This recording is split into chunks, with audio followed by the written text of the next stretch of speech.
jaajëf sama gars yi maa ngi leen di bëgg di amoon mbégte encore une fois ñëw ak yéen ci débrief Barcelone-Francfort. Vraiment, le Barça a déçu aujourd'hui, mais quand même, Francfort, vraiment, chapeau à cette équipe allemande de Francfort. Quand même, quoi que l'on puisse dire, ils se sont donnés à fond de la première à la 90e minute de jeu. Vraiment, ligne qui sont qui match aller avec ligne qui li nga xamanteni moy match retour bi avec une équipe de Francfort bien organisée à chaque fois qui exploite quand même ses occasions de but. Te boy xol aussi lolu joué na ci match bi trop. Boy xol Barça am nañ ay occasions yo xamanteni quand même mënon nañ ko duggal buñ ko duggalon je pense que match bi mën na baña démé ni. Mais quand même en face, il y avait une équipe de Francfort bo xamanteni vraiment impact 0 pour cette équipe de Francfort. Boy xol ñom ñoo am ndam donc ils ont mérité leur victoire, ils ne l'ont pas du tout volé. Je pense que doon naa leen ko expliquer li nga xamanteni mom moy ci débrief avant match bi doon naa leen wax ci histoire du football Francfort bu ñu demee ba accès ci phase à élimination directe yi amul benn club espagnol boo xamante ni rek éliminé na ko et je pense que loolu mën na doon une source de motivation bu fekkee wax nañ ko ñi nga xamante ni rek ñoom ñooy les joueurs yi nga xamante ni ñoom ñoo war a nekk sur le terrain pour daal di jouer face à cette équipe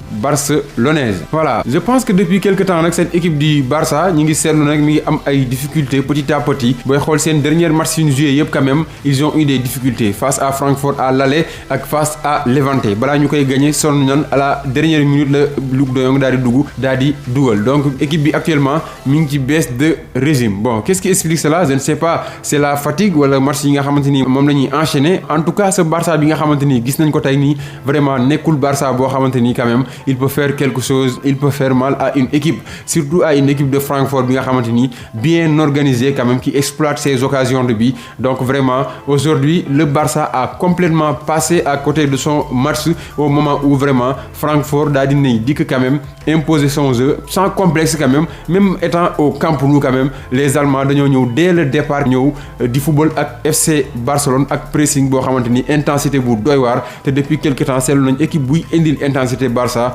quand même da nga koy causer li nga xamante ni moom mooy ay difficultés. Maintenant c'est la déception du côté barcelonaise parce que Xavi quand même et son équipe lu ñu bëggoon moom mooy jël Europa League bi pourquoi pas dugal ay koppar ci li nga xamante ni mooy keesu club bi booy xool Barça actuellement dañoo am problème financièrement donc du coup bu ñu gagné woon Ligue Europa bi dina leen permettre ñu mën a am xaalis mais aussi dina leen mën a permettre ñu assurer leur qualification à la Ligue des Champions même si je pense que le Barça dina daal di qualifier ci Ligue des Champions bi parce que actuellement ils sont deuxième mais quand même dans cette fin de saison tout est possible donc les Blaugrana sont avertis parce que lii nekk na Barça nekkoon na ci série de plus de 15 matchs boo xamante ni amul woon défaite donc attention le Barça défaite bi na doon défaite boo xamante ni peut-être fii lay yam sinon il risque de mal terminer li nga xamante ni mooy Liga bi te bu boobaa rek ça peut se payer cash li nga xamante ni mooy liggéey bi nga xamante ni depuis Xavi ñëw na ba léegi ñu ngi koy daal di liggéey te loolee dina doon loo xamante ni moom vraiment déception totale lay doon ci côté Barça donc le Barça sort de la Ligue Europa. Voilà, c'était ça le débrief d'aujourd'hui.